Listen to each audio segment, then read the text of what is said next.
Today's show is all about what to do if you've inherited an IRA. We'll cover the new rules that could force you to withdraw the money faster than you might think. We'll talk about the biggest mistakes that some people make with an inherited IRA, plus how to turn the inheritance into a meaningful part of your retirement plan.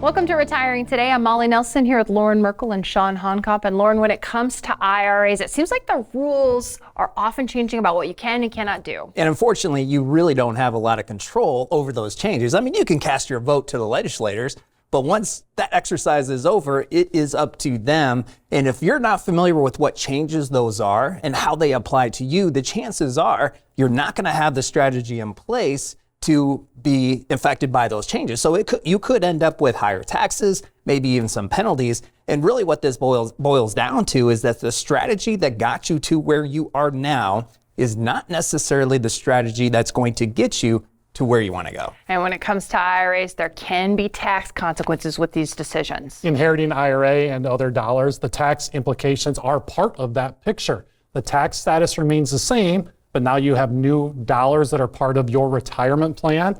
There are tax implications, and people need to have a plan behind it so they have an idea of how it will impact their retirement journey. And one thing we don't want to overlook today while talking about an inherited IRA is the emotional aspect of that. Sometimes people feel really tied emotionally to that inheritance, but what we want to help people understand is that it needs to serve your future, not someone else's past. So let's get into the rules to help people out. There is a newer rule in place when it comes to inherited IRAs, but let's go backwards just a little bit because you used to be able, Lauren, to stretch out the distributions of an inherited IRA. And it really wasn't all that long ago. We go back pre-2020 and somebody inherited money. Let's just have a quick example. Let's say Mr. Jones, he was age 65, he passed away. He left his IRA to his daughter, let's say Mary Ann. Mary Ann was age 40. Now she had the ability to stretch those distributions out from that IRA over the course of her life expectancy. So the required distribution from Mary Ann was very small.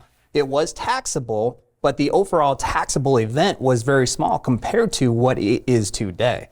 So the flexibility that was involved with Mary Ann in that example was way more because she just had a really small minimum. She could take out as much as she wanted to, but the minimum was the important part that was much smaller. So she could time it up to maybe like her first years of retirement when maybe her tax bill wasn't as high. She didn't have to take the money maybe when she was in those high earning years. She could kind of say, wait, I'm going to hold on and take that in a better tax timeline. That's how it used to be. Yeah, you had a little more control over it when the requirements are less. That means we have more control, more say over those dollars. We can fit it into any one person's plan based on the decisions that mean the most to them and that fit their stage of life at that time. And I remember in 2020 when the Secure Act passed because Lauren huddled up the team. It was a big I deal. know you remember it too, Sean. Yeah. You were a part of the team then as well. He huddled up the entire team and says, hey, this is going to pass. I think it's going to pass. Then it did pass. And we started communications with the families and individuals that we served right away because for a lot of people, the Secure Act really changed the inherited IRA structure of their retirement plan. Yeah, so for many people, we had to completely revamp their plans because the strategy is, like I said earlier, that we're working for them, weren't going to work for them going forward. So one is we had to look at the plan, evaluate it based on the new rules, based on their objectives of what they're trying to accomplish, and then devise new strategies that were going to follow the updated rules. And then again, we had to do it in 2022 because the rules changed, but not only did the changes stop with their retirement plan, we also encouraged them to look at their legacy plan and engage the conversation with their attorney because if they had a trust or a will that had a trust embedded within it, those applications and the results of those applications could be significantly different as well. So it was really a multi-level type of conversation, but the most important thing is they knew, here's the changes, here's how it impacted them, and here's the strategies going forward that will work. Let's make sure we're crystal clear then, Sean. What are the rules on an inherited IRA? And a caveat here is a non-spousal. So from someone that obviously isn't your spouse at the time of their passing, what are the rules on inherited IRAs? Yeah, the current rules now are really, it's a 10-year time window. If we go back to the changes, you could stretch it out over your life expectancy, so a longer time frame. Now, for most beneficiaries, they have to fully deplete these inherited accounts within 10 years. So the clock starts the year after the passing. You've got 10 years from there, and those accounts need to get to zero by the end of that 10th year following the passing. And one of the reasons that can be really problematic is most of this money is taxed, right? The vast majority of people's savings are in accounts that have never been taxed. And when mom and dad pass away, the kids are typically in their highest wage earning years. So now they take this $1 million or $500,000 or $200,000 taxable IRA and have to pile those distributions onto their earned income.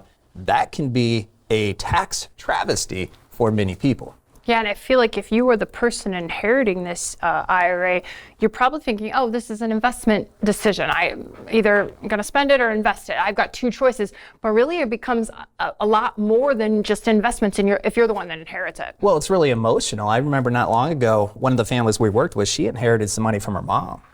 And we were able to work that into her plan, but she was so emotionally attached to her mom, understandably. If my mom passed, I'd feel the exact same way. And that emotionality transferred over to this money that she inherited. So what she called it mom's money. This is mom's money. It felt like mom's money, yeah. And she didn't want to use it for their existing retirement plans. So we needed to keep it separate, mom's money separate. And at that point, there's so much that takes place when a loved one passes away, let alone the responsibility of taking care of this additional money. She was thinking, I don't really know what I want to do with the mom's money, but I don't want to do this with it. She knew more about what she didn't want to do, so we just kind of deferred it, right? Let's have a flexible investment strategy that allows you a lot of different options for later down the road when you can really wrap your mind around what you want to do with mom's money. And sometimes the emotion's very common. One way people can sometimes, take some emotionality out of it, Sean, is to build a comprehensive plan, because then they can kind of see where that money could fit into their retirement without having to maybe tie emotions to it. Inheriting dollars, that is a change in a retirement plan. You've got your assets, your lifestyle. We've got the plan built to cover what you need, and we're making the best decisions along the way. And then now we have a life event. We've got a big change to the plan, and we need to have that big picture view, that comprehensive plan. Your decisions will change when you inherit IRAs. We talked about how those dollars need to get used in 10 years. We don't want to just have that IRA and leave it on the sideline and forget about it. We need to have a plan behind it so that we start using the account how it fits best in the plan. We don't necessarily want to just leave it sit for a number of years or even 10 years. That's not likely the best decision for people. So get that information and make sure you understand how it changes a plan when you do inherit some dollars. So what can you do with an inherited IRA? 4 scenarios to consider next. Dreaming of retirement but not sure how to get started? You've been searching for answers online, talking to friends, even getting advice from coworkers, but everyone says something different. You need answers for your situation. Schedule a personalized one-on-one conversation with a retirement planner at retirereadycall.com. Get answers to your questions on your time from the comfort of your home. Stop dreaming of retirement and take the first step towards retiring with confidence today. Go to retirereadycall.com. Before Angie could live out her retirement bucket list, she had questions. What are my risks? Am I able to have enough money to retire? And Social Security, when do I pull that? So Angie turned to the Merkle Retirement Planning Team. I needed a health plan. They help with that. I needed a tax plan. They help with that. And of course, the financial plan. They help with that. So I have all these coaches. When we had the end result, I was ready. Merkle Retirement Planning, helping turn your questions into confidence.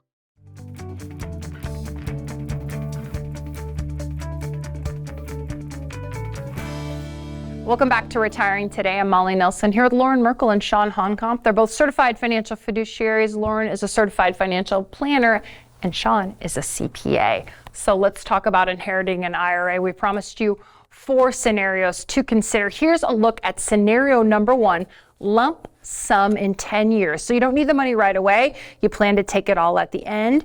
What does that mean, Lauren? Well, this could fit really well into somebody's situation where maybe currently and for the next 8-9 years or so, you have a nice taxable income. Maybe you're still working and you're making $100,000, $200,000 of taxable income for the next 8 to 9 years. So you don't need this inheritance. One, you don't need it to spend. You want to take advantage of the tax deferred growth underneath the inherited IRA. That is one benefit of the inherited IRA. You don't pay taxes on that growth until you actually take it out. So in this scenario, you don't really need it. Year 10, you take advantage of the maximum amount of tax deferred growth. You inherited 100,000 10 years earlier, maybe now it's 225,000. You take it out lump sum, and then now you use it as a part of your retirement income because you don't have the good earned wages from your employer anymore. That can be one example of an effective way to use that 10-year time horizon with an inherited IRA. I'm going to ask a really pedestrian question, but maybe somebody out there is thinking the same thing. So on a logistical level, you inherit the IRA. So someone made you the beneficiary. Yes. Then in this scenario, if you didn't meet it right away, would you literally leave it just as it is? Or do you choose new investments inside of it? Or is it like, I'm just not even going to touch it, period? That question isn't as pedestrian as what you might think. That's a really good question. No, you want to work this into your plan. So what that means is you take a look at all of the other assets you have, you take a look at what your current tax environment is, what you predict your future tax environment is, what your goals now and later down the road are, and then you create an investment strategy with this inherited IRA that is going to fit this. The investment strategy from the person that you inherited this money from most likely is not going to mix well with what your goals and your plans are. So almost every single time, you will want to at least consider adjusting that investment strategy to match up with what you have going on. Okay, let's look at scenario number 2. Taking income along the way. So you take withdrawals each year, maybe required minimum distributions. What do people need to know about this strategy? This type of strategy will be a very common one as well. People have this life event. They inherit some funds. It can be a material change to your plan. Maybe you're able to now raise your lifestyle. If you're already retired, maybe you're taking distributions from your own IRAs, and now is a perfect time to switch those. Now switch those distributions over to the inherited IRA so that we start complying and following with that 10-year rule. And now we can provide that income along the way from this IRA. This reminds me of a couple that we're working with now. The wife inherited what was a material amount for their plan from her brother. He passed away at a younger age, and she really, you talked about that emotional connection. She tied that emotional connection and made that decision to retire sooner than otherwise was planned. She knew that that's what her brother would wanted from her, and she took that as a gift and a blessing, and it allowed her to move into that next lifestyle. And she started using that inherited IRA. She was taking money along the way. It allowed her to get to that retirement stage of life sooner. It allowed her to now chase some of those dreams and goals that she had, because it really was a surprise to her. It was a blessing. Obviously, the grief and the emotion of losing a sibling, but she captivated that and used that to help her advance into retirement lifestyle. Let's talk about the risk associated with all these decisions, because people might wonder, is there more or less risk with each of these scenarios? So what about taking income along the way? Well, there can be more or less risk, but it also depends upon what type of risk are you talking about. One of the risks could be if you're taking income along the way and you have maybe an investment strategy that doesn't quite just align with your plan. Maybe you didn't change the investment strategy and you kept the same investment strategy from the person you inherited, doesn't mesh with yours. And now in year 5, that account completely blows up. And now instead of $150,000, it's worth $75,000, and now your strategy needs to change from a withdrawal standpoint. So that could be one example of how things could not go the way you planned it if you don't have a proper plan in place. Inheriting an IRA, scenario number 3, need the money soon. You plan to withdraw within 3 years. This can be a strategy for some people. Yeah, that shorter window can fit somebody's plan just based on where you're at in your lifestyle. Maybe you know that you're retiring now, or maybe you're retiring in 3 years, and now that you're going to be able to use this inherited account to provide you with the income you need and start making those decisions. So we need to make different decisions when we have a shorter time frame. It's not just about developing your income plan. We've talked already how there's tax implications, so inheriting an IRA is part of that tax plan. And it's that market risk decision. Lauren, you touched on that. The markets aren't going to line up exactly with when people need to take the distributions.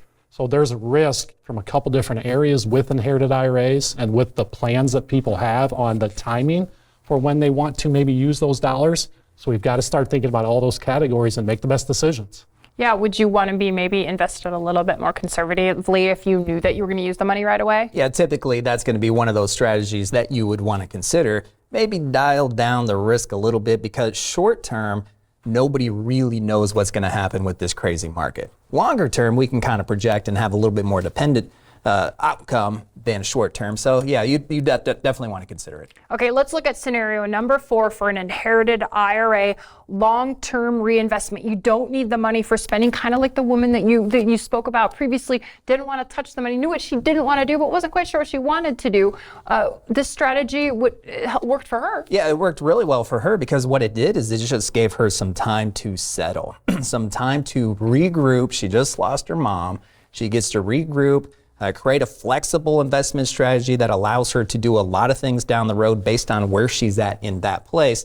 And I can tell you it worked really well for her. What she ended up doing is she really analyzed what her mom's dreams and goals were and what her passions were. So her mom, she really was into her grandkids. So they ended up gifting some of mom's money to the grandkids.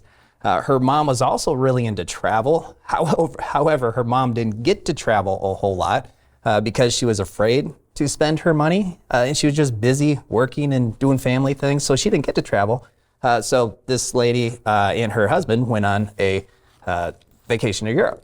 So just a couple different things, and then they ended up donating some to the food bank, the community, Sure. to give back. So. And then they still had some left over that they still had some additional plans, but it just, investing for later allowed the flexibility to just take it all in and then make decisions later. And that makes me think too, if you're watching and you inherited an IRA, or maybe you're anticipating that, you don't want to make a quick decision, right? You definitely don't want to make the first decision that comes to mind, because you do need some time to kind of probably settle with the loss of the person you inherited it from. If somebody's in that position and they're watching right now, Sean, I think a retire ready call could be a really good fit, because they can talk directly with a retirement planner and just take a minute to get an outside perspective about this inheritance. Inheriting dollars is a big step. It's a big life event that can change people's picture. And yeah, Retire Ready Call is a great opportunity for you to connect with one of our retirement planners and just discuss what's top of mind for you, review what people are facing. Everybody has their own decisions, their own journey, their own level of assets, and inheritance is going to mean different things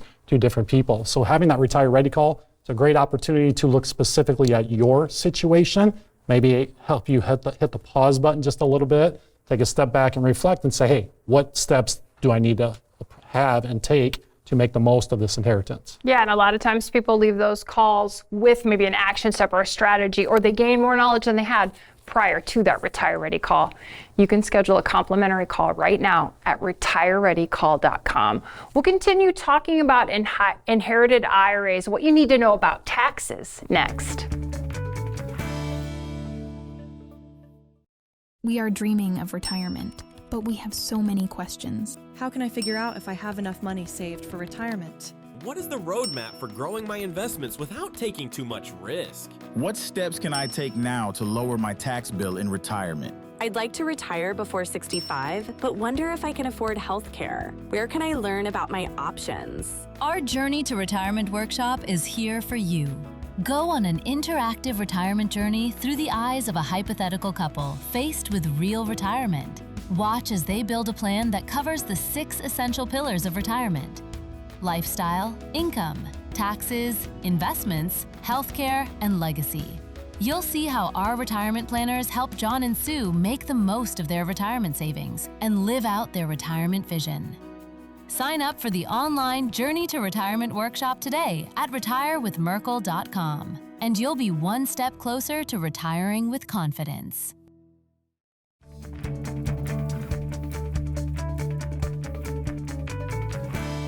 Welcome back to Retiring Today. I'm Molly Nelson here with Lauren Merkel and Sean Honkopp, and now it's about taxes. The CPA over here. You don't file anymore. I know. He doesn't There's file a reason anymore. we saved this for the last. Yes, he loves talking about taxes. But when it comes to an inherited IRA, if it's a traditional inherited IRA, the tax consequence can be a little daunting for people. Yeah, when you inherit IRA, the tax status of those dollars don't change. I mean, Roth funds stay Roth funds. So those decisions can be a little easier because we don't have the big tax liability. but most of the dollars that we see that are getting passed along from generation to generation are those pre-tax dollars. When we inherit pre-tax dollars, that does lead to a tax liability, and that's why it's so important to definitely take a step back. We've got to understand what the tax implications will be as that IRA or that inherited IRA fits into somebody's plan. If we take distributions right away, if we spread them out over that 10-year time frame, whatever ends up fitting your plan the best, there will be a tax bill that comes along with that. And just like everybody's own dollars, along with the inherited dollars, we want to help them make the best tax decisions possible and have a lower tax bill during their retirement journey. Lauren, the phrase, which I hope I get this right, but the phrase, "you can't look a gift horse in the mouth," is coming to mind. Some people might be feeling that right now. And it's because, hey, grandma left me $250,000. So what if I pay some taxes on it? I'm not grumbling about that. And yes, that can be true. What can also be true is that there might be some things you can do to make grandma's $250 even more powerful. Yeah, I was thinking the same thing. Some of you might be out there watching and being like, what do you mean? I inherited $250,000? That's $250,000 more than what I had before. Yeah. And I can tell you, after hundreds of conversations with people who have inherited money, sometimes when you actually go through that type of experience, your mindset changes a little bit. And the mindset changes to, I want to honor grandma. And I want to honor grandma through being a proper steward of the money that she entrusted with me. And then you look at it completely different. You're looking at it, how do I pay less in taxes? How do you get to keep more of it? And then think about the things you can do with grandma's money, whether it's continuing to pass it on or donate or make improvements in your community or make improvements in your own financial life. Being the best steward you can typically is the mindset that we come across when somebody actually goes through that experience. Okay, so you're sitting down with someone, Sean, and they've just inherited an IRA from, we'll stay with grandma, because who doesn't love talking about their grandma? Oh, I love my grandmas. From grandma or their parents would be more likely with the families and individuals that we serve. And they see this tax bill. They see that this tax bill is looming. What are some of the strategies that you at least consider? Yeah, you got to start looking at that entire picture. So we have to factor in guaranteed sources they might already have on, distributions that they're having, other sources. So we need to be very intentional about where we're taking this money from. Oftentimes it allows you to stop taking distributions from your own IRA dollars and now shift it over to the inherited accounts because it has that 10-year window. So we need to be very intentional about that. It's going to allow you to make other investment risk decisions and now take the best risk and make the best market decisions on some of those dollars as well. Try to fit that inherited IRA into someone's overall plan in the most efficient manner. Yeah, and that's a thing. I asked that question. I set it up with the families and individuals we serve because they all have a retire secure roadmap. They already have a written plan that deals with, here it is on the screen right now, those 6 pillars of retirement. They already know exactly where they're getting income from each month and where their investments are. But let's say someone watching doesn't have that retire secure roadmap yet. When they inherit the IRA, they might feel more like they're guessing on what to do with it. More times than not, people do feel like they're guessing because it's hard enough to try to identify how you're going to use the resources that you have, that you've created, that you've built yourself. But then now here comes this weird asset in many cases, right? Whether it's real estate, now what do you do with it? Maybe recently a lot of people have inherited gold collections, gold coins. What do you do with it? Or an IRA with all these complex rules. Now that you just have to insert that with everything else going on in the world, there could be a lot of things going on. So really what you want to do is just push pause. You want to identify the things you have to do right now legally. So there's no surprises, there's no excess tax and penalties. And then you can take time to create your longer term strategy with this newfound money once everything does settle out. So that's really where you want to start. Figure out what you have to do right away and then kind of take time to build out your plan as you go. And I want to flip this now. I want to go back to the Retire Secure Roadmap. You see the 6 pillars there that you help people develop. Well, that last one as you travel down the map is legacy. So let's flip it from inheriting the IRA to leaving a legacy for kids and grandkids, because you sit down with people every day, if they're 55 and older, and they say, hey, Sean, we want to leave some money to the grandkids.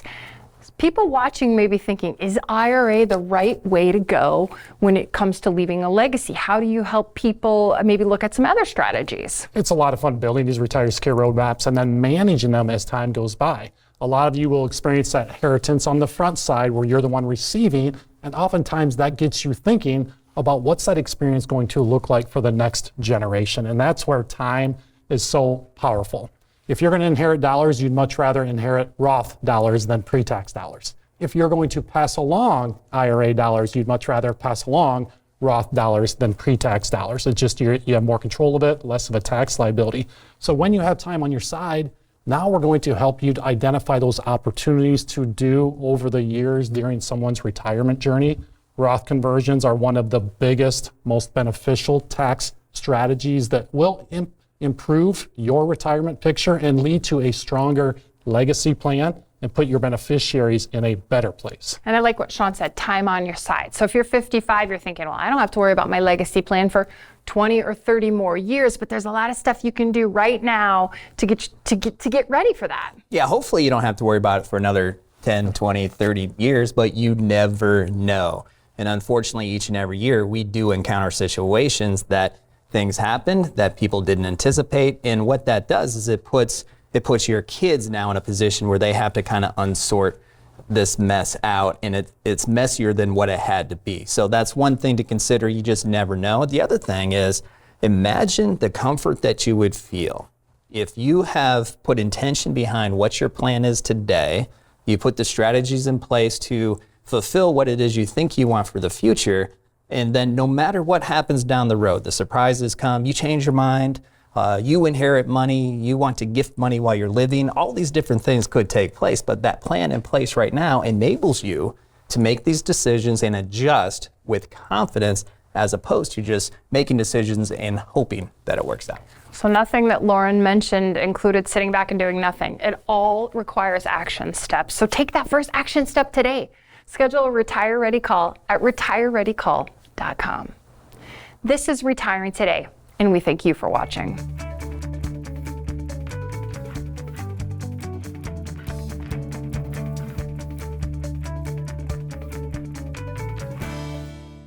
Dreaming of retirement but not sure how to get started? You've been searching for answers online, talking to friends, even getting advice from coworkers, but everyone says something different. You need answers for your situation. Schedule a personalized one-on-one conversation with a retirement planner at retirereadycall.com. Get answers to your questions on your time from the comfort of your home. Stop dreaming of retirement and take the first step towards retiring with confidence today. Go to retirereadycall.com.